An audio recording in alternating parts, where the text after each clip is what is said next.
다 함께 찬송가 314장 내 구주 예수를 더욱 사랑 찬양하시면서 하나님께 예배를 드리기 위한 우리의 마음을 준비하겠습니다.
다 함께 사도신경으로 신앙 고백하심으로 일요 저녁 예배를 하나님께 드리겠습니다.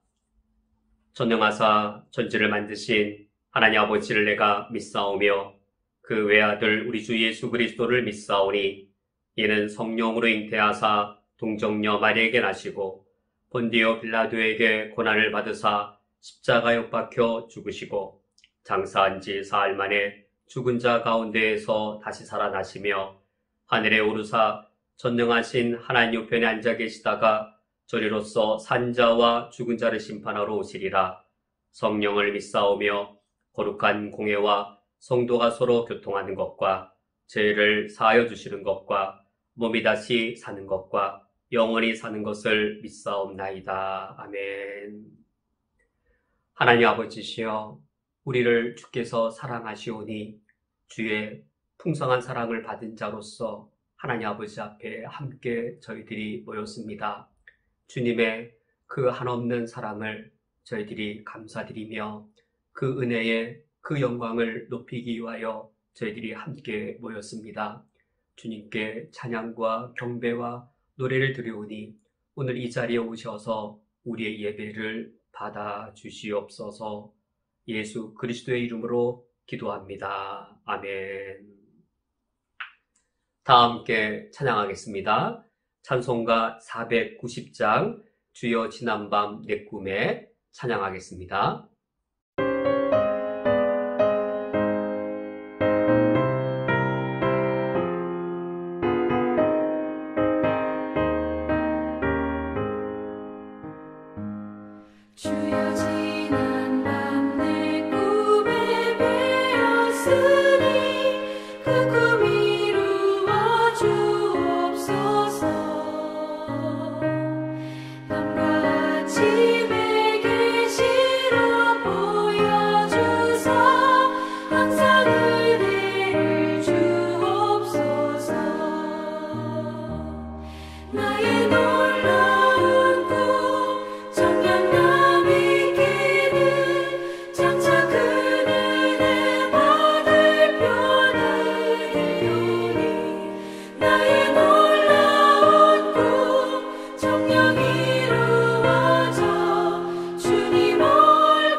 이제 우리가 마음을 합하여서 세 가지의 기도 제목으로 합심 기도하겠습니다. 첫 번째로 NECK를 위하여 기도를 부탁드립니다. NECK의 예배와 정상적인 사역이 속히 시작될 수 있도록 NECK의 그리스도인 제소자를 위한 교도소 사역을 위하여 NECK의 저소득 상국인을 위한 푸드케어 사역을 위하여 두 번째로 쿠웨이트 국가를 위하여 기도를 부탁드립니다. 쿠웨이트 국가가 코로나의 위기를 잘 극복하고 더욱 강한 국가로 발전하도록 평화와 관용이라는 무슬림의 전통 가치가 현대 국가의 법과 제도로 발전하도록 자유, 정의, 평등의 서구적 가치를 통합하여 세계적 국가로 쿠웨이트가 발전하도록 세 번째로 우리 교회를 위하여 기도를 부탁드립니다. 코로나의 두려움 앞에 믿음을 지키는 교회가 되게 하옵소서. 코로나의 시련 속에서 이웃 사랑을 실천하는 교회가 되게 하옵소서. 코로나의 도전에 대해 하늘 소망을 지향하는 교회가 되게 하옵소서. 이상의 기도 제목으로 우리가 합심하여 하나님께 기도하겠습니다.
하나님 아버지시여, 코로나로 인하여서 저희들이 살아가는 땅 쿠웨이트뿐만 아니라 가장 부유한 나라에서부터 가장 경제적으로 가난한 나라에 이르기까지 온 세계가 함께 고통하며 온 세계가 모든 고난을 겪고 있사오니 하나님 아버지시여, 이때에 저희들이 성부, 성자, 성령 하나님을 향하여 눈을 들어 주님을 바라보기를 원합니다.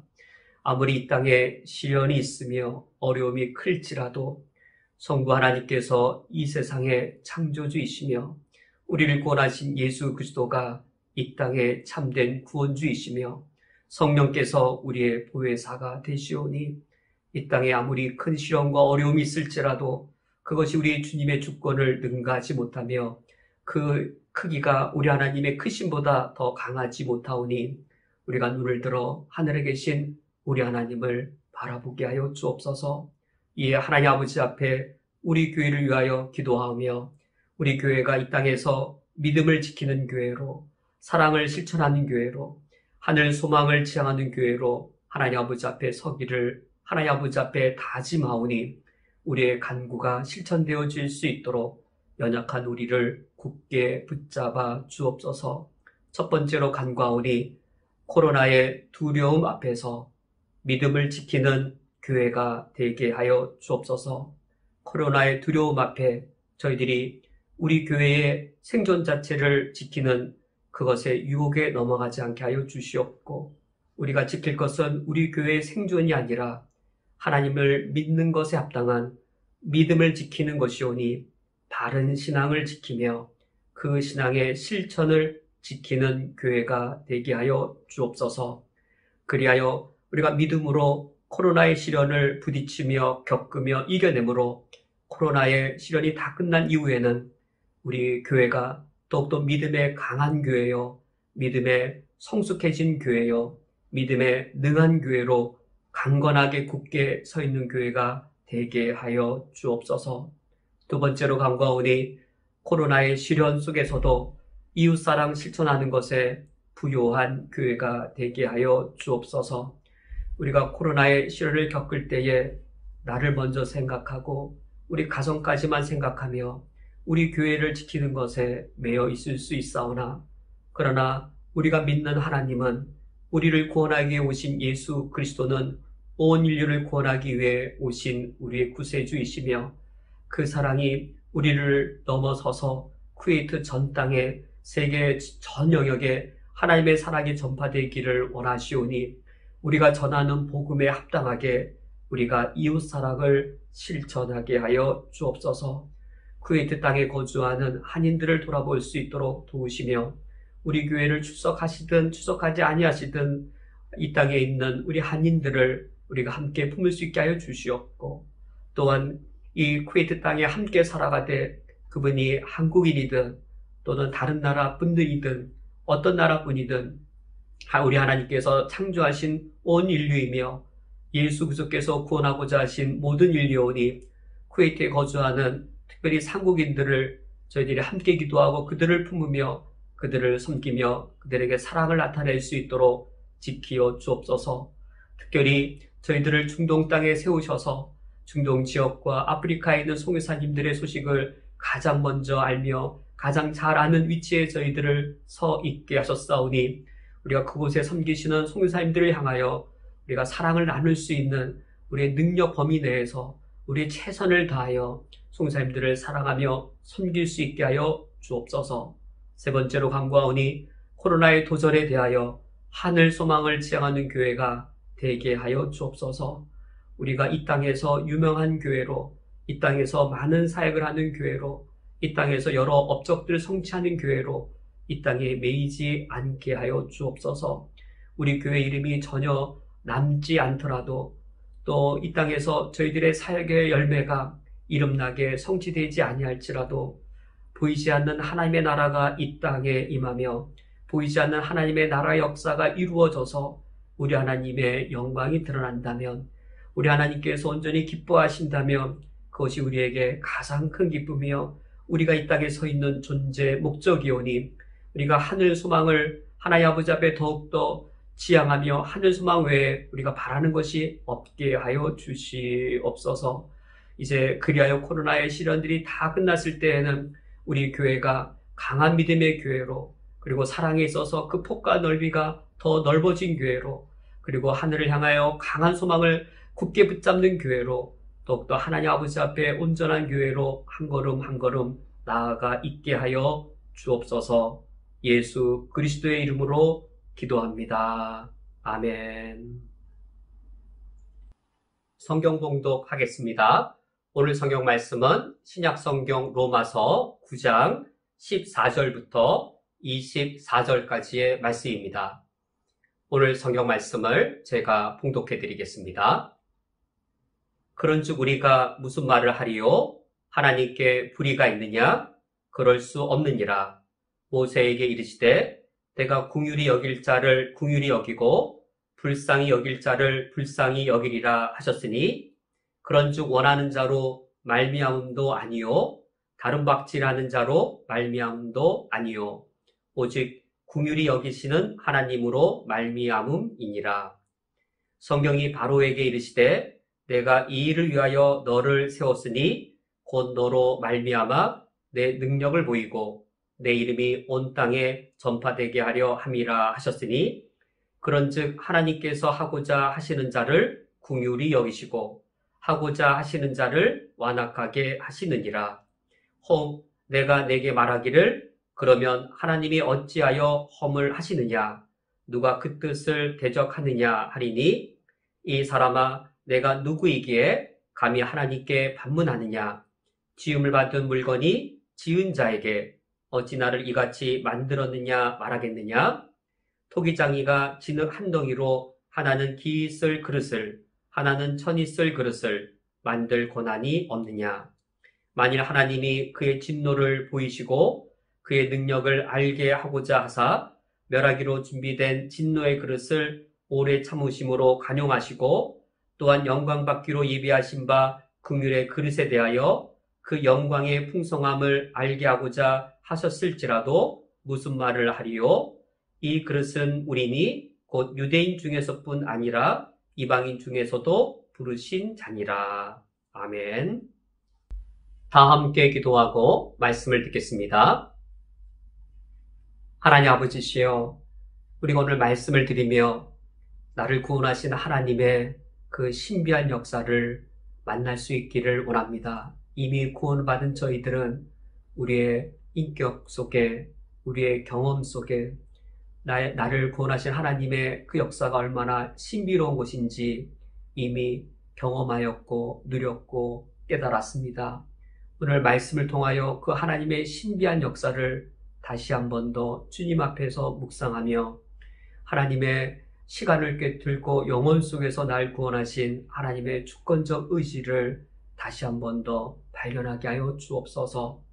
나를 구원하신 하나님의 신비가 우리의 이성을 넘어서며 내 경험을 넘어선 것이오니 하나님의 구원의 크신 역사를, 하나님의 그 주권적인 놀라운 역사를, 나에게 베풀어 주신 구원의 크신 역사를 우리가 말씀을 통해 다시 한번 누리며 하나님을 우리의 구원주로 예배하고 하나님 아버지 앞에 감사하는 이 시간이 되게 하여 주옵소서. 예수 그리스도의 이름으로 기도합니다. 아멘. 로마서 9장은 하나님의 영원하신 역사, 우리를 구원하기 위한 하나님의 영원하신 역사가 어떻게 시간 속에 이 땅 위에 살아가고 있는 바로 나를 구원하셨는지 그 하나님의 신비한 역사를 말씀해 주고 있습니다. 하나님의 그 신비한 역사가 하나님을 믿고 예수 그리스도를 나의 구주로 영접한 우리에게는 그 신비가 감탄으로 드러납니다. 신비란 분명히 사실인데, 분명히 내가 경험했는데, 내가 경험한 것을 말로 설명할 수 있으면 그건 설명이지 신비가 아닌 것이죠. 무엇인가 원인과 결과를 해명해낼 수 있으면 신비가 깨집니다. 그래? 신비로운 게 아니네? A가 B를 거쳐 C가 되는 것, 이런 논리가 있는 것이네? 라고 해서 설명이 되어지면 신비가 깨집니다. 무엇이 신비냐면 분명히 내가 경험했고 나에게 사실로서 이루어졌습니다. 사건이고 사실로서 내게 이루어졌습니다. 내가 정말 구원받았고 구원받았을 때 내 인격과 내 생각과 내 삶이 바뀌고 예수님 믿기 이전에 경험하지 못했던 새로운 평강과 기쁨이 내 안에 실체로서 내게 있기 때문에 정말 사실로서 무엇인가가 있습니다. 그런데 설명할 수가 없는 겁니다. 설명하면 모순이 드러나는 겁니다. 설명할 때 모순이 드러나고 해명할 수 없을 때 우리는 그것을 신비라고 말하는데 이 신비에 대한 우리의 반응은 감사와 감탄입니다. 하나님께서 그 신비한 역사로 나를 구원하셨구나. 이 하늘에, 이 땅에 그 무엇도 하나님보다 더 큰 것이 없는데 이 하늘과 땅에 이 모든 것을 창조하신 가장 크신 분이 이처럼 작고 또 초라하고 아무것도 쓸모없는 바로 나를 그렇게 관심을 가지시되 창세전부터 나에게 관심을 갖고 계셨구나. 하나님은 이 세상에 마치 나 하나밖에 없는 것처럼 나를 먼저 짝사랑하시고 짝사랑하는 사람이 이제 항상 찾아오고 또 찾아오고 끝까지 찾아오는 것처럼 나를 찾아오시고 또 찾아오시고 짝사랑하는 사람이 자신의 마음을 전달하기 위해 이 친구도 보내고 저 친구를 보냈던 것처럼 하나님이 나에게 이 사람을 보내고 저 사람을 보내고 끝까지 나를 찾아오시는데 내가 하나님 사랑 받아줄 때까지 그렇게 나에게 지극정성을 들이셨구나. 내가 뭐라고, 내가 어떤 존재라고, 이 하찮은 나를 위해 그 크신 분이 그렇게 하셨을까. 사랑이라는 말이 아니면 해명이 안 되는 거죠. 그게 사랑이구나.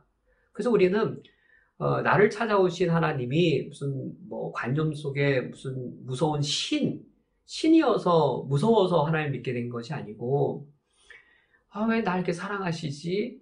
그러니까 그 행위가 우리가 흔히 말하는 지극정성의 사랑이란 말이 아니면 해명이 될 수 없기 때문에 그 사랑 앞에 우리가 굴복당해서 내 마음을 열고 우리가 나의 주님으로 맞아들이면서 감사와 감탄을 합니다. 그 감사와 감탄을 하면서 우리가 뭐라고 말하냐면, 글쎄 하나님이 처음부터 나 보자마자 그냥 마음을 정했대. 나 처음 보자마자 그냥 날 구원하기로 작정했대. 예정했대. 내가 얼마나 못나고 얼마나 이 쓸모 있는지 없는지 다 상관없이 날 구원하기로 처음부터 작정했대. 라고 우리가 표현하는 겁니다. 우리가 느낀 바대로 그리고 체험한 바대로 우리의 체험이 근거가 되어서 느낌이 되고 그것을 표현하는데 우리는 그 표현을 신앙 고백이라고 표현하는 것이죠. 신앙 고백을 하는 겁니다. 근데 이 신앙 고백이 무슨 어떤 책에 나와 있는 문구를 이렇게 달달 외워서 외우는 것이라기보다도 성경에 나와 있는 그 기록이 언제 나의 고백이 됐지요?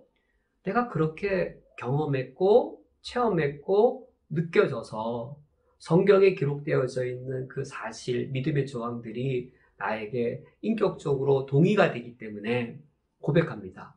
하나님이 나를 구원하기로 작정하셨고 하나님의 예정대로 내가 구원받았노라고.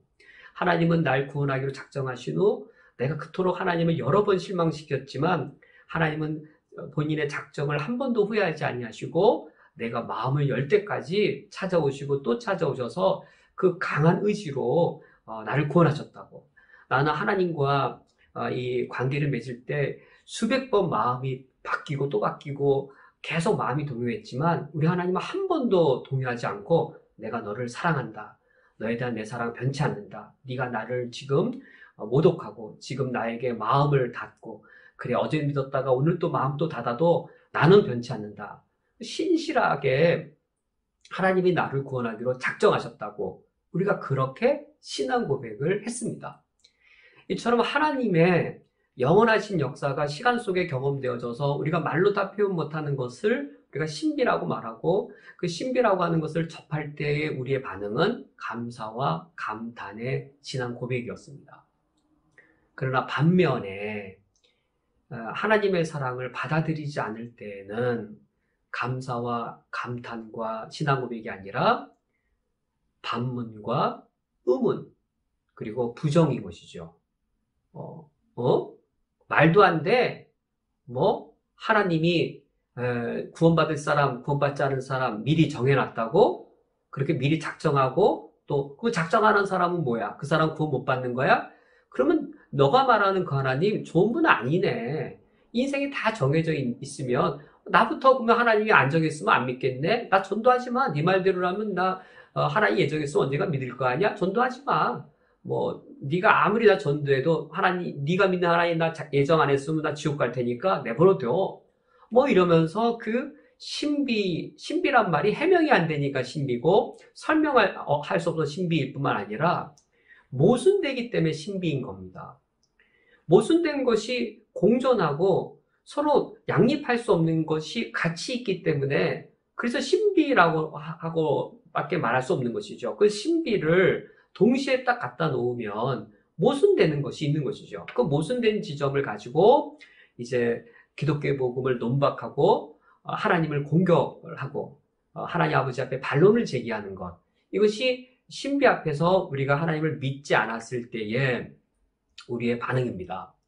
로마서 9장이 이처럼 구원의 신비한 측면들을 다루고 있고 바울이 복음을 증거했을 바로 2000년 전에도 그런 논박들을 당했습니다. 우리가 오늘 읽은 첫 번째 구절 14절 말씀을 보시면 그런즉 우리가 무슨 말을 하리요? 하나님께 불의가 있느냐? 그럴 수 없느니라. 지금 어떤 그 논박을 사도 바울이 당하고 있는가? 우리가 지난주 살펴본 말씀인데 하나님께서 이 에서와 야곱 이 둘이 태어나기 전에 하나님이 작정하셨습니다. 에서를 미워할 것이고 동생 야곱을 사랑하셔서 이 동생 야곱에게 축복할 것이라고 하나님이 예정하신 겁니다. 이것에 대해 14절에 의문이 있는 겁니다. 그런즉 우리가 무슨 말 하리요? 하나님께 불의가 있느냐? 이 사도 바울의 묻는 이 질문 그리고 그럴 수 없느니라 스스로 답변하는 것 자문자답하는 것은 그냥 가상이라기보다도 실제로 현장 선교사로서 사도 바울이 복음을 전할 때 그때 믿지 않는 자들이 이와 같이 논박을 했던 것이죠. 만약에 하나님께서 절대 주권으로 구원받을 자를 예정했다면 그럼 하나님이 불의한 것이네. 이 예정하지 않은 사람, 예정한 사람, 그러면 하나님이 불의하신 거 아니야? 라고 이제 사도 바울이 현장에서 논박당한 것에 대해 사도 바울의 답변입니다.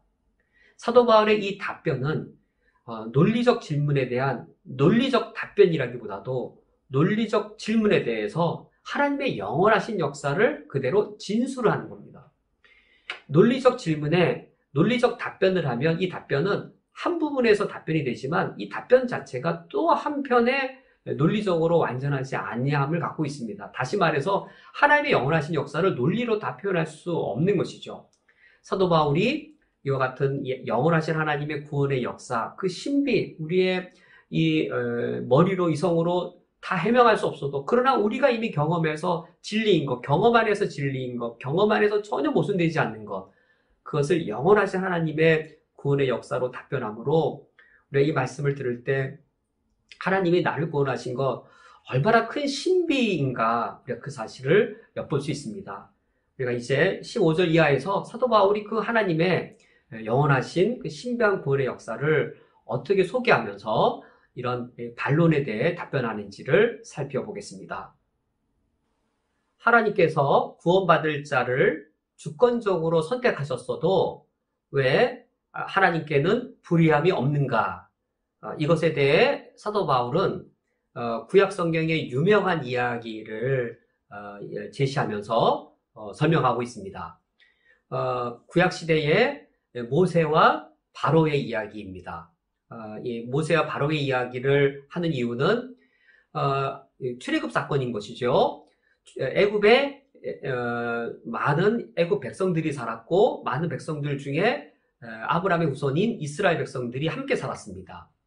하나님이 그 모든 애굽 땅에 사는 모든 사람들을 다 구원하기로 선택한 것이 아니었습니다. 누구만 선택했나요? 하나님께서는 주권적으로 아브라함의 후손인 이스라엘 민족만을 선택하셔서 그들을 구원하셨습니다. 지금 왜 하나님이 주권적으로 구원받을 자를 선택하셨어도 하나님께 불의함이 없는가? 이것을 설명하기 위해 구약 성경의 유명한 사건, 바로 이 하나님이 애굽에서 이스라엘 백성을 구원하기로 선택하신 이야기를 사도 바울이 예를 들면서 설명하고 있습니다. 이것을 위해 사도 바울이 하나님이 모세에게 한 말씀, 그리고 하나님이 바로에게 한 말씀, 두 말씀을 인용하고 있습니다. 15절과 16절이 먼저 모세에게 한 말씀이고 17절과 18절이 바로에게 한 말씀입니다. 바로로 대표되어지는 애굽의 백성들은 하나님의 선택을 받지 못하고 구원받지 못했습니다. 하나님의 심판의 대상일 뿐이었죠. 이에 비해 아브라함의 언약의 후손인 이스라엘 민족은 하나님께 선택받아서 구원에 이르게 되었습니다. 이때 이스라엘 백성을 선택하실 때 모세를 통해서 말씀하셨기 때문에 모세에게 한 말씀을 15절에, 그리고 바로로 대표되어진 애국 백성들은 구원받지 못하였기 때문에 이 바로에게 하신 말씀이 17절, 이 두 절을 인용하면서 하나님의 이 주권적인 선택이 어떤 특성을 갖고 있는가, 그 특성을 통해서 사도 바울이 해명하고 있습니다. 먼저 15절 말씀에 모세에게 이르시되 내가 긍휼히 여길 자를 긍휼히 여기고 불쌍히 여길 자를 불쌍히 여기리라 하셨으니, 여기 불쌍히 여김 받고 긍휼히 여김 받은 사람들은 이제 애굽 시대의 이스라엘 민족인 것이죠. 아브라함의 후예이고 아브라함의 언약의 그 이 상속자인, 축복을 받을 자인 이스라엘 민족입니다. 하나님이 이스라엘 민족을 불쌍히 여기시고 이스라엘 민족을 긍휼히 여기셨다라는 이 사실에 강조되는 것이 두 가지이죠. 하나는 하나님의 선택에 있어서의 주권의 정당함, 하나님 그런 선택, 불쌍히 여길 자를 선택할 그런 권리가 하나님의 주권에 속한다라는 것과, 하나님이 주권을 행하실 때 어떤 원리에 따라 행하셨냐면 긍휼에 따라 행하셨다. 지금 구원이라는 행위가 하나님의 긍휼에 따른 구원이었다는 사실을 강조하고 있습니다. 그리하 16절에 이렇게 모세에게 한 말을 인용한 후 16절에 이렇게 결론을 내립니다. 그런즉 원하는 자로 말미암도 아니요 다른 박질하는 자로 말미암도 아니요 오직 긍휼히 여기시는 하나님으로 말미암음이니라. 어떤 사람이 선택받았을 때, 이를테면 선택받은 이스라엘 민족, 선민이죠. 이스라엘 민족의 선민, 선택받은 백성, 이스라엘 민족. 원하는 자, 다른 박질하는 자, 이스라엘 민족이죠. 이스라엘 민족이 뭔가 능력이 있고, 이스라엘 민족이 뭔가 이 선택받을 만한 자격이 있어서 하나님 선택했는가? 원하는 자로 말미암도 아니요, 다른 박질하는 자도 아니다. 그들이 선택받은 것은 전적으로 긍휼히 여기시는 하나님으로 말미암음이니라. 하나님이 긍휼히 여기셔서 그와 같이 된 것이었습니다. 여기 어떤 손님이 물건을 사러 갔을 때 화병을 사러 갔습니다. 화병이 여러 가지 모양이 있습니다. 자기 마음에 드는 것을 샀습니다. 거기에 무슨 불의함이 있는 것이 아닌 것이죠. 여러 상인들이 자기 화병 사기를 원했는데 여러 화병 가게를 둘러보고는 물건 사는 사람이 가장 자기 마음에 드는 걸 샀습니다. 거기에 선택받지 못하였다고 해서 당신이 왜 내 걸 안 샀냐고 당신 불의하다라고 말할 수 있겠느냐라는 겁니다. 하나님께는 그와 같은 주권적인 권한이 있다는 것이죠. 지금 이 사도 바울이 지금 무슨 사실을 강조하여서 하나님의 선택에 불의함이 없는지를 말하고 있냐면 이 하나님의 우리를 구원하게 선택하신 것은 하나님의 공의를 따른 것이 아니라 하나님의 긍휼을 따라 선택한 것이므로 불의함이 없다라고 합니다. 선택에 있어서 만약에 긍휼이 아니라 공의나 정직이나 다른 원인에 따른 것이었으면 문제가 있을 수 있는 것이죠. 이를테면 A와 B라고 하는 두 여인이 있습니다. 이 두 여성이 똑같은 직장에 공기업에 입사 원서를 냈습니다. A란 여성이 되었습니다. B란 여인이 항의를 합니다. 항의하고 수긍을 했습니다. 왜냐하면 자신보다 더 시험 성적도 높고 자기보다 더 실력도 더 갖추었기 때문에 이때 공기업에 입사할 때 이때의 선택은 사랑이라는 기준으로 내가 당신을 사랑하니까 그건 말이 안 되는 것이죠. 이때의 선택의 기준은 정직해야 되고 공평해야 되고 그래서 정의로워야 되는 것이죠. 정의에 따라 공의에 따라 선택이 이루어져야 되는 겁니다. 하나님이 우리를 구원하실 때 공의에 따라 정직에 따라 공평에 따라 구원하신다면 정말 만약에 A란 여인이 그의 회사에 선택받은 것은 그 여인에게 공덕이 있고 실력이 있기 때문에 그 여인 자신의 덕택으로 된 겁니다. 하나님이 공의와 정직으로 공평으로 우리를 구원하기로 하셔서 우리를 판단하신다면 우리 중에는 단 한 명도 구원받을 만한 자가 없습니다. 근데 공교롭게도 이 두 여인이 공기업에 똑같은 기업에 입사 원서를 냈는데 또 공교롭게도 똑같은 남자와 이제 결혼을 위해 선을 보게 되었습니다. 이때는 어떤 원칙에 따라 될까요? 이때는 누구에게 이 권한이 있을까요? 그 남자가 두 여인을 봤을 때 자신이 사랑할 만한 여인인 것이죠. 그래서 한 여인이 선택받고 나서는 왜 나를 선택하지 않았냐고 당신 불의하다고 말할 수가 없는 것이죠. 즉 하나님이 우리를 구원하셨을 때 그것이 하나님의 무슨 성품을 따라 무슨 원리에 따라 우리를 구원하셨는가 그것을 보는 것이 중요합니다. 하나님의 무슨 성품과 무슨 원리에 따라 우리에게 구원이 이루어졌는가. 하나님이 우리를 구원하기로 하셨을 때 그것을 긍휼에 의한 것인 것을 잊어버리고 하나님의 구원을 판단하였기 때문에 하나님께 불의가 있는 것으로 여겨진 것입니다. 이제 바로에게 하신 말씀 17절에 성경이 바로에게 이르시되 내가 이 일을 위하여 너를 세웠으니 곧 너로 말미암아 내 능력을 보이고 내 이름이 온 땅에 전파되게 하려 함이라 하셨으니 이 모세에게 하신 말씀이나 지금 바로에게 하신 말씀이랑 공통된 것은 하나님의 주권입니다. 그래서 이 모세에게 한 말씀을 바로에게 하신 말씀이 지금 이 보완을 해주고 있는 것이죠. 하나님께서 이 모세를 통해서 이스라엘 백성을 구원하실 때 긍휼이라는 원리에 따라 구원할 자를 선택하셨습니다. 그런데 바로로 대표되어지는 애굽 백성들은 하나님의 구원의 대상에 포함되어 있지 않았습니다. 이때 바로의 경우에 이 일을 위하여 너를 세웠으니 그것을 인해서 어떤 결과가 나타났냐면 너로 말미암아 내 능력을 보이고 내 이름을 온 땅에 전파되게 하려 함이라. 바로를 통하여서 어떤 결과가 나타났냐면 우상을 숭배하고 헛된 것을 숭배하는 하나님께 대해 대적하는 자들에 대해 하나님의 공의의 심판, 그것이 얼마나 큰 능력인지가 드러났습니다. 그리하여 애굽에서 섬기는 수많은 거짓된 신들, 그 신들은 다 거짓 신들이란 것이 들통났고, 그리하여 여호와의 이름이 참신이라고 한 사실이 애굽 세계에 온 땅에 전파되게 되었습니다.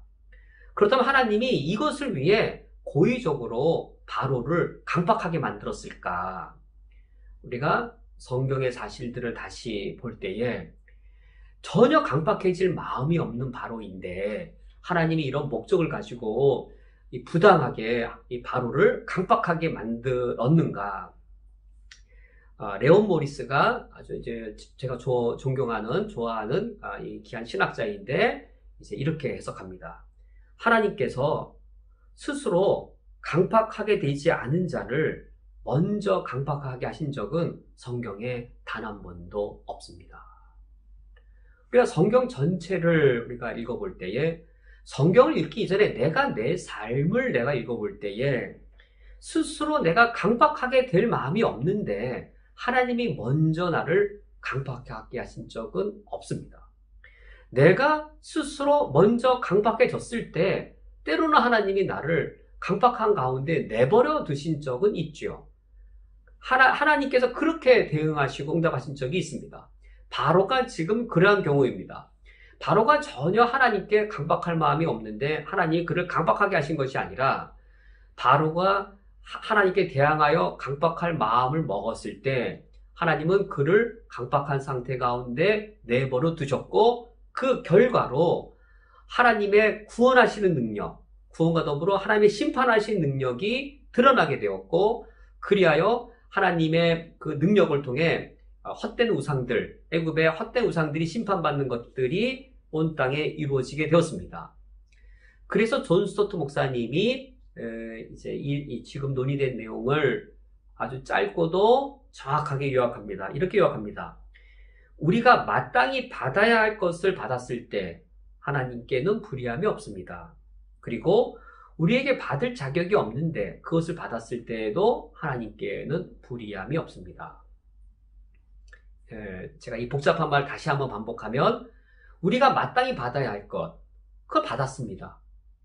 우리가 마땅히 받아야 할 것을 하나님이 우리에게 내리셨습니다. 거기에 불의함이 없습니다.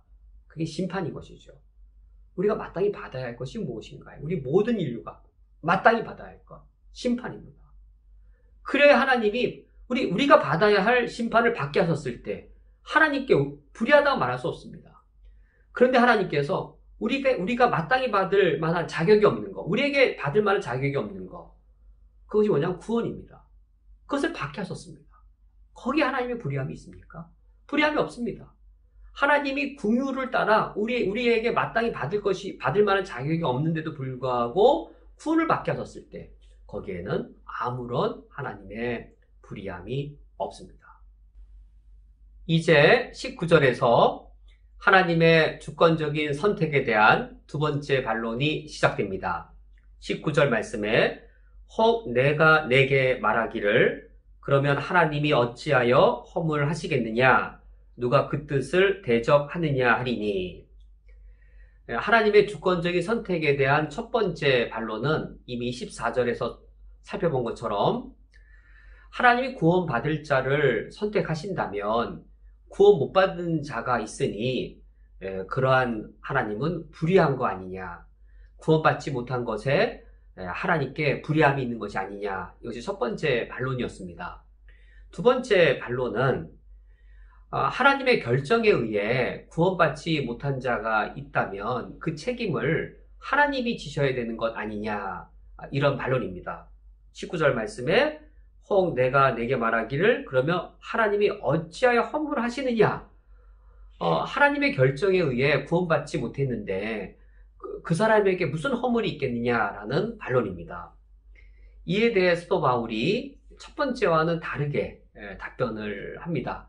여전히 하나님의 주권을 강조하기는 하는데 첫 번째 반론이 하나님의 주권 행사가 긍휼에 따른 행사였으므로 하나님께 불의가 없는 것이었다라는 그런 논증이었다면 하나님의 결정에 의하여 구원받지 못하였다면 하나님께서 그에게 허물을 물을 수 없는 거 아니냐라는 것에 대해선 하나님이 누구이신가, 그리고 그 하나님 앞에 인간은 어떤 존재인가, 이 사실을 드러내므로 논증하고 있습니다.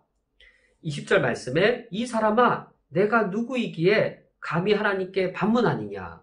지금 이제 첫 번째 논증과는 전혀 다른 분위기의 논증을 하고 있습니다. 이 사람아 내가 누구이기에, 인간이 과연 어떤 존재이기에 감히 하나님께 반문할 수 있느냐. 그래서 하나님과 우리 인간의 존재의 차이, 매우 거리가 먼, 하나님과 우리 인간 사이에 매우 거리가 먼 존재 차이를 드러내면서 하나님의 주권에 대해 새로운 측면을 가르쳐주고 있습니다. 20절 하반절에 지음받은 물건이 지은 자에게 어찌 나를 이같이 만들었느냐 말하겠느냐. 하나님과 우리가 질적으로 얼마나 다른 존재인가. 지음받은 물건과 지은 자가 하나님이시죠. 창조주이시죠. 그리고 지음받은 물건, 우리 인간, 피조물입니다. 하나님의 주권에 대해 변론하기 위해 사도 바울은 하나님과 인간의 존재의 질적 차이가 얼마나 거리가 먼지를 드러내므로 답변하고 있습니다.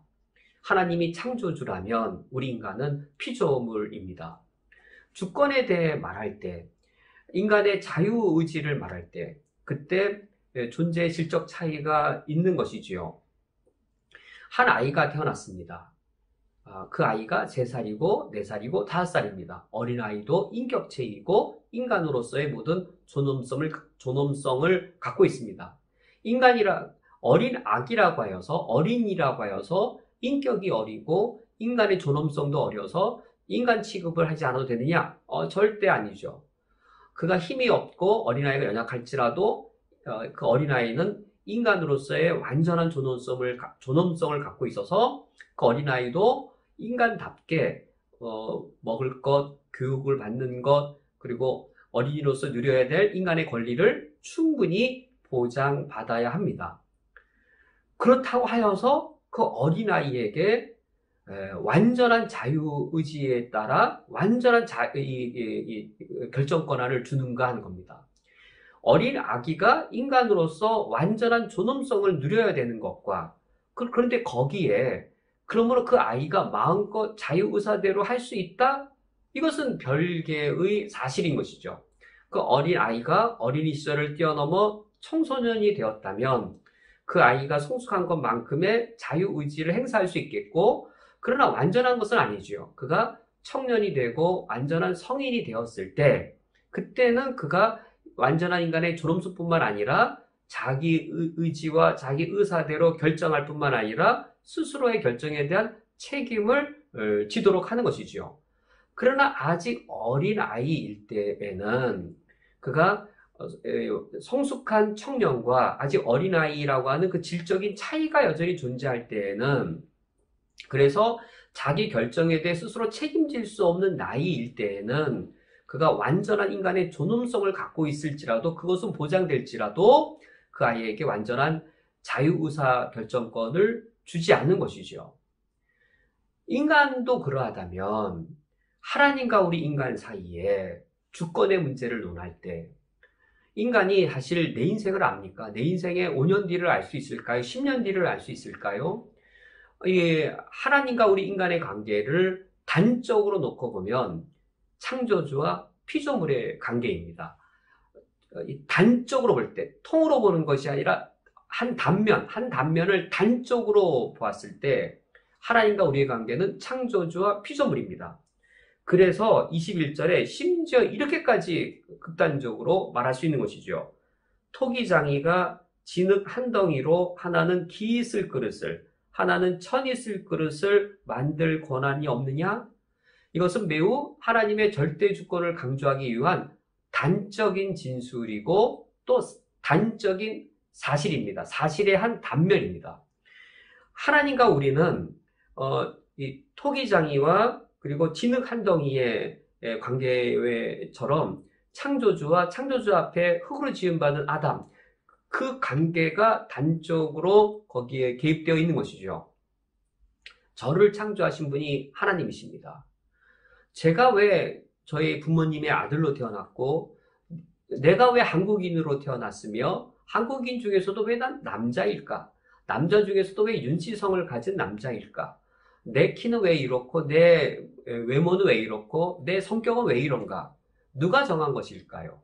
저는 창조자 하나님이 내 모습을 이대로 창조했다라고 저는 믿습니다. 내가 결정한 것이 아닙니다. 내가 날 정한 것이 결코 아닙니다. 우리 부모님이 날 정한 것도 아닙니다. 남편의 성격은 이거 닮고, 또 우리 어머니 생각할 때 내 성격이 이것은 우리 막내 아들 이걸 닮고, 어머니가 아버지가 두 분이 의논을 해서 저를 이 모양으로 낳은 것이 전혀 아닙니다. 저희 부모님도 저를 낳고 나서야 이런 녀석이 태어났네라고 하신 것이지, 우리 부모님이 날 이렇게 만들겠다고 계획한 것도 아닌 것이지요.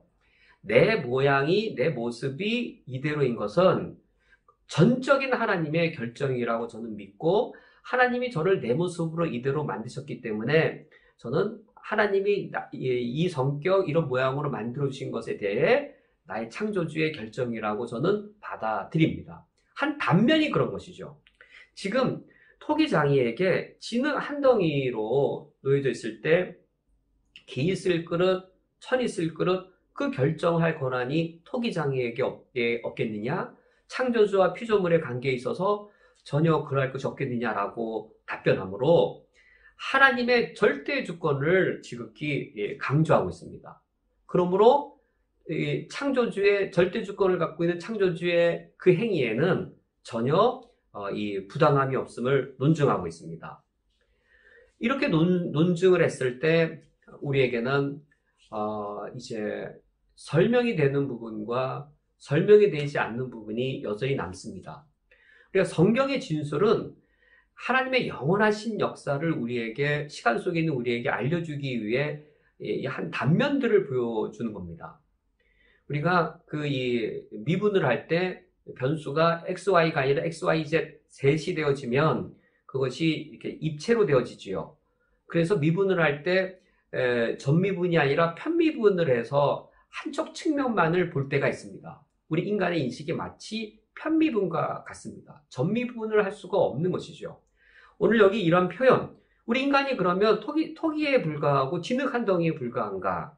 한 단면은 그렇습니다. 정말로 실제로 그렇습니다. 우리가 이 실존주의 철학자들이 이 한 단면을 발견해서 인간이란 피투성의 존재라, 인간 존재의 특성은 피투성이라, 타자에 의해 던져진 존재라, 내가 왜 이렇지? 내가 왜 한국에 태어났지?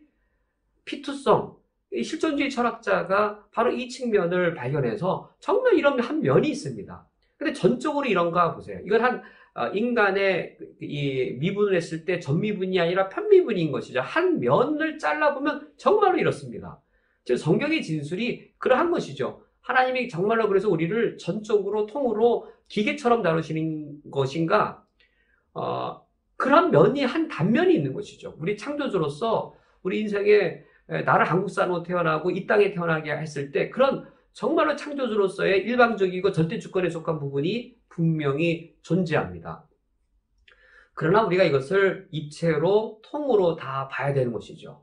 이쪽에서 편미분한 거, 저쪽에서 편미분한 거, 우리 인간은 동시에 이걸 전미분해서 통으로 우리는 이해할 수 없기 때문에 이쪽 측면에서의 단면의 진리, 반대 단면에서의 진리, 두 단면의 진리를 하나로 합치면 모순이 일어나고 완전해지지 않지만, 그러나 성경의 진리를 근거하여 우리가 하나님을 온전하게 재구성하는 것이죠. 우리 하나님이 어떠한 분이신지를 전체적으로 우리가 재구성해서 나의 하나님은 이런 분이다라고 하는 것을 우리가 형성하는 것이죠. 어떤 성경을 근거로 하는 것인가? 바로 십자가에 드러난 이 모순되고 서로 마찰되는 것 같은데 십자가 안에서 이 오묘하게 절묘하게 하나로 합쳐지는 십자가에서 가장 밝게 드러나 하나님을 기준으로 하여서 한 단면의 하나님 그리고 모순되게 보여지는 한 단면의 하나님 둘을 하나로 합치는 겁니다. 그래서 우리가 믿는 하나님이 어떤 분인지를 우리가 알게 되어지고 십자가의 가장 밝은 조명을 통해서 우리 머릿속에 하나로 합치되어지지 않는 것을 우리가 이 한 인격적이신 선하신 한 분의 하나님으로 우리가 재구성해야 하는 것이지요. 그것이 22절, 23절에도 나오고 있습니다. 22절 말씀에 만일 하나님이 그의 진노를 보이시려고 그의 능력을 알게 하고자란 말이 23절에도 나옵니다. 멸하기로 준비된 진노의 그릇을 오래 참음으로 간영하시고 첫 번째 그릇이 진노의 그릇입니다. 23절 또한 영광받기로 예비하사 긍휼의 그릇에 대하여 두 번째 그릇이 긍휼의 그릇입니다. 그 영광의 풍성함을 알게 하고자 하셨을지라도 두 번째로 알게 하고자란 말이 나옵니다. 무슨 말을 하리요? 토기장이가 진흙 한 덩이로 두 개의 그릇을 만들었습니다. 하나는 기 있을 그릇, 하나는 천 있을 그릇. 두 종류의 그릇을 만들었습니다. 진노의 그릇도 만들고 긍휼의 그릇도 만들었습니다. 이걸 통해서 하나님이 알게 하려고 하시는 것이 있습니다. 진노의 그릇을 통해서는 하나님의 능력을, 하나님의 공의와 구원하신 능력이 드러나는 것을 나타내려 하셨고, 그리고 이 긍휼의 그릇을 통해서는 하나님의 영광의 풍성함을 알게 하고자 하시는 목적으로 갖고 있었습니다. 토기장이에게 흙 한 덩이를 가지고 천 있을 그릇, 기 있을 그릇을 만들 권한이 없느냐? 창조자 하나님께서 이 목적을 가지시고 진노의 그릇, 긍휼의 그릇을 만들 권한이 없겠느냐? 그렇게 하셨은들 무슨 말 하리요? 라고 이 편미분으로 두 개를 말하고 있는 겁니다. 이 편미분으로 두 개 말하는 것을 우리가 하나로 잘 조화를 이루어야 되는 것이죠. 예수 그리스도의 십자가의 거기에 이 계시를 통해서 예수 그리스도의 십자가를 바라볼 때 십자가를 기준으로 하여서 이 두 가지를 각각 보면은 사실인데 두 가지를 합치면 모순되어지는 것들, 이것을 하나로 합쳐야 하는 것이죠. 먼저 22절에 만일 하나님이 하나님의 진노를 보이시려고 그의 능력을 알게 하고자 하사 멸하기로 준비된 진노의 그릇을 오래 참음으로 간용하시고, 이때 진노의 그릇은 앞선 첫 번째 논증에서 예를 들면 바로 이 애굽 왕 바로였습니다. 바로는 멸하기로 준비된 진노의 그릇이었습니다. 이 진노의 그릇에 대해 하나님께서 바로가 강박한 마음을 먹기 전에 그를 강박하게 만드셔서 심판당하게 하셨는가? 아닙니다.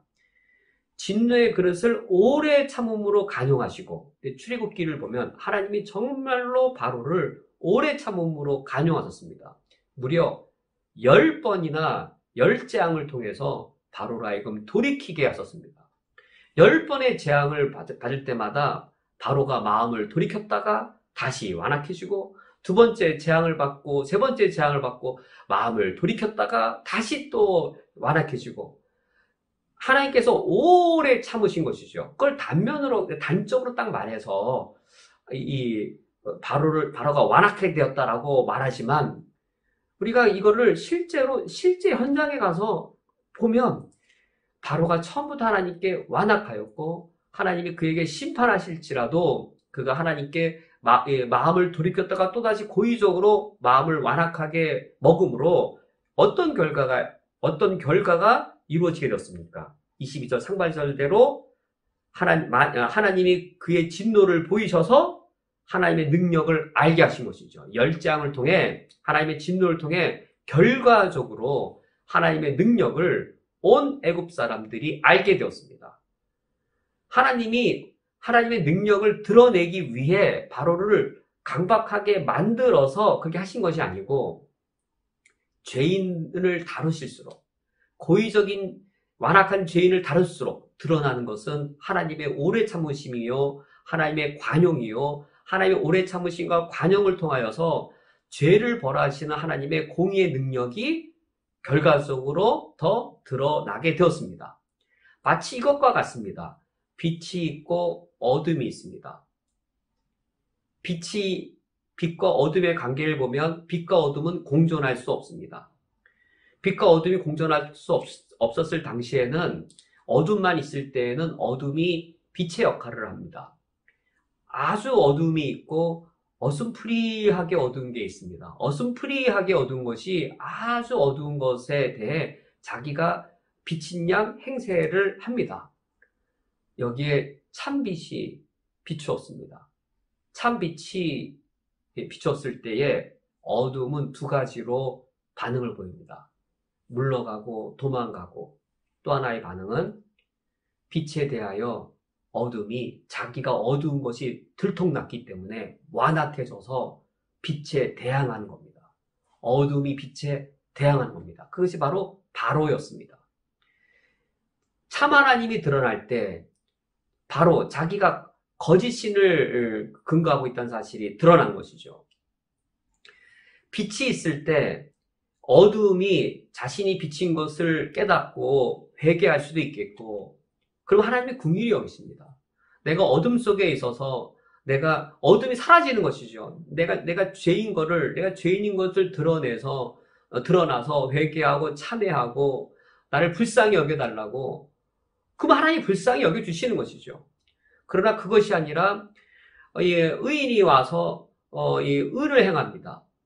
그럴 때 의인이 무슨 말을 안 해도 죄인이 죄인인 것이 드러납니다. 기업 중에 같은 규모의 기업이 있는데 탈세를 하지 않는 기업, 세금을 잘 내는 기업이 있으면 대부분의 기업이 다 탈세를 할 때 이 기업 하나 때문에 탈세한다는 사실이 드러나는 것이죠. 그러면 그 기업을 미워하는 것이죠.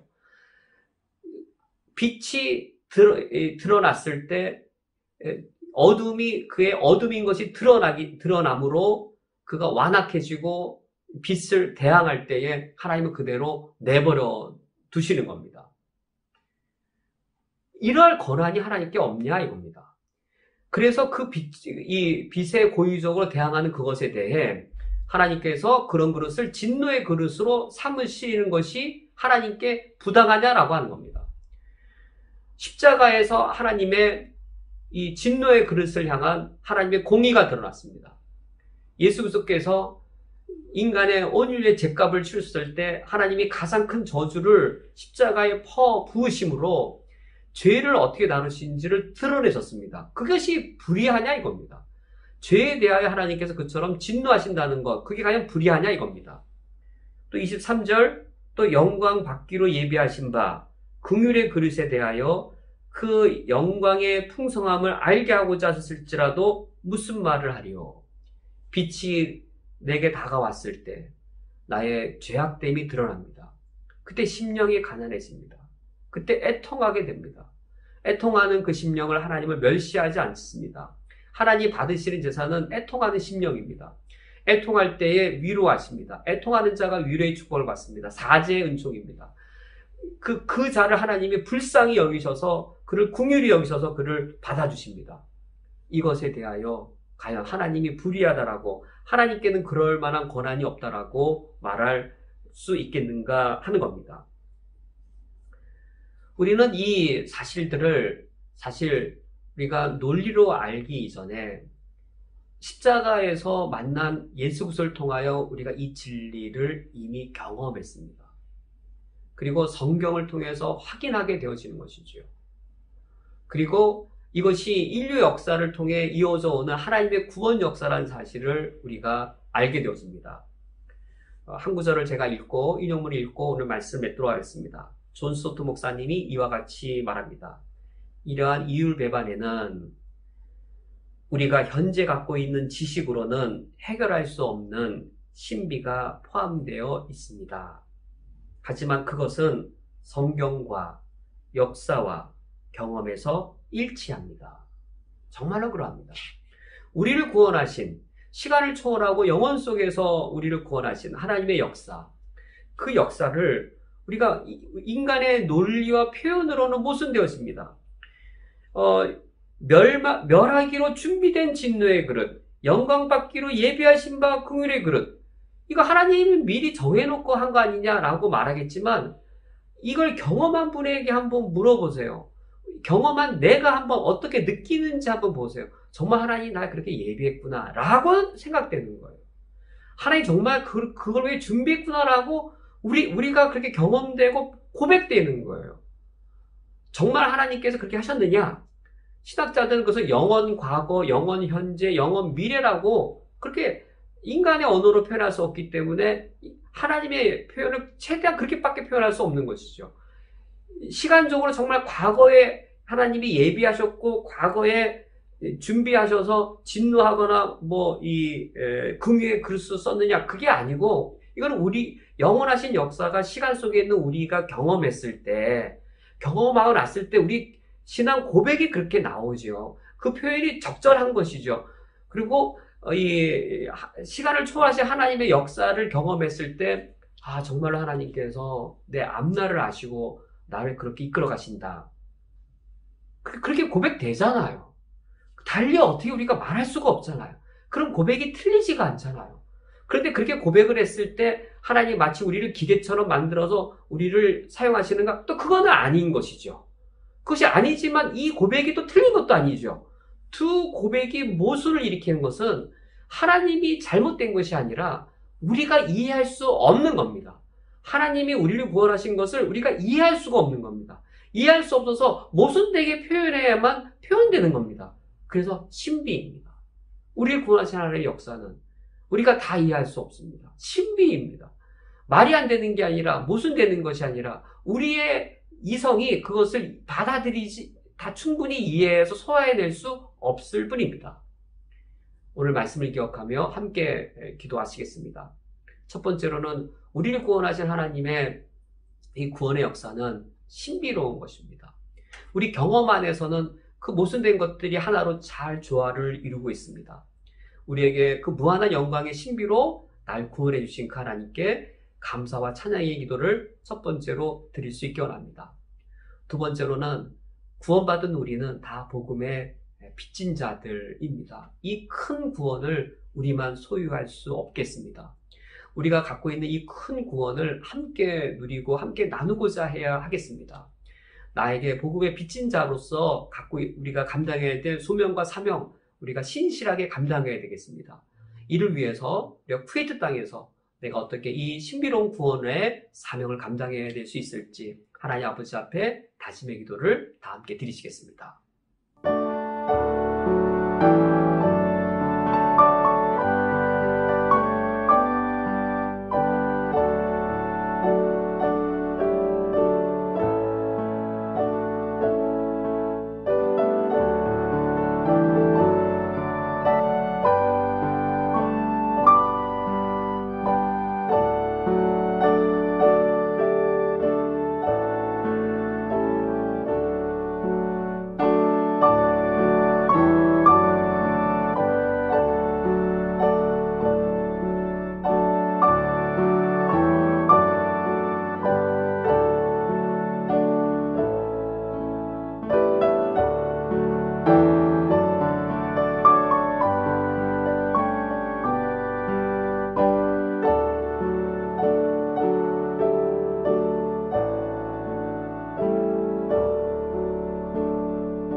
하나님 아버지시여, 하나님의 영원하신 구원의 역사를 우리로 하여금 맛보게 하시고, 그래 시간의 모든 것들을 초월하여 우리를 선택하시며 선택하신 이후에 우리를 끝까지 인도하시며 예수 그리스도를 영접하도록 하나님의 주권적인 역사를 베풀어 주심을 감사드립니다.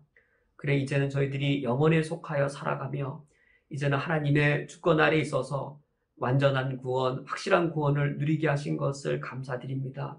하나님의 그 크고도 넓고도 무한한 신비의 지혜로 우리를 구원해 주셨사오니 이 땅을 살아갈 때에 그 큰 구원에 합당한 삶을 살아갈 수 있도록 인도하여 주옵소서.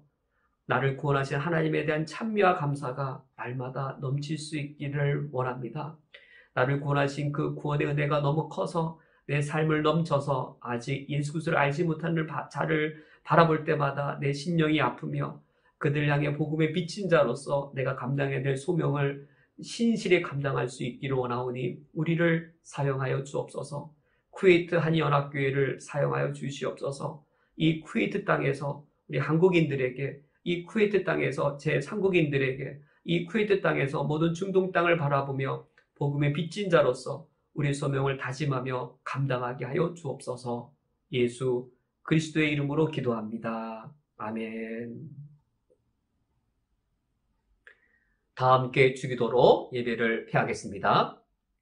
하늘에 계신 우리 아버지여, 이름이 거룩히 여김을 받으시오며 나라가 임하시오며 뜻이 하늘에서 이루어진 것 같이 땅에서도 이루어지이다. 오늘 우리에게 일용할 양식을 주시옵고 우리가 우리에게 죄 지은 자를 사하여 준 것 같이 우리 죄를 사하여 주시옵고 우리를 시험에 들게 하지 마시옵고 다만 악에서 구하시옵소서. 나라와 권세와 영광이 아버지께 영원히 싸움나이다. 아멘.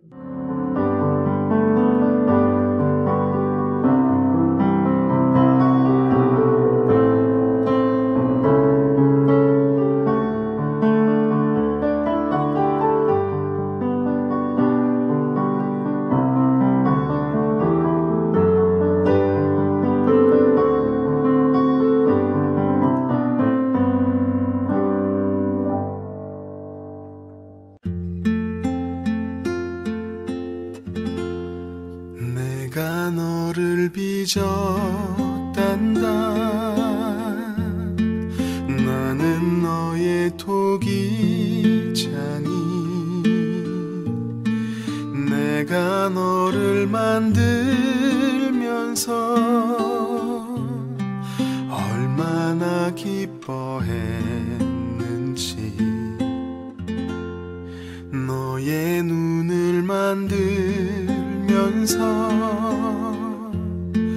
너에게 눈을 못 댔지. 얼마나 사랑스럽던지 지금도 기억한단다. 너의 손을 빚으면서 하나하나 세어봤지. 이 세상 너밖에 없는 지문을 넣어주면서 너의 심장을 빚으며 호흡을 불어넣어주었지. 너의 첫 심장 소리를 들은 그날을 잊을 수 없지. 너를 다 빚은 그날에 누구에게 널 맡길지. 한참을 돌아본 후에 너를 보낼 수 있었지. 오늘 내가 널 바라보는 마음은 어떨 것 같니? 나는 널 단 한순간도 사랑치 않은 적 없지. 나는 널 단 한순간도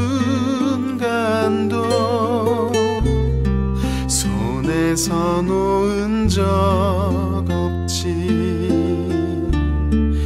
나는 널 단 한순간도 눈에서 뗀 적도 없지. 내가 너를 빚었단다. 나는 너 너의 토기 장이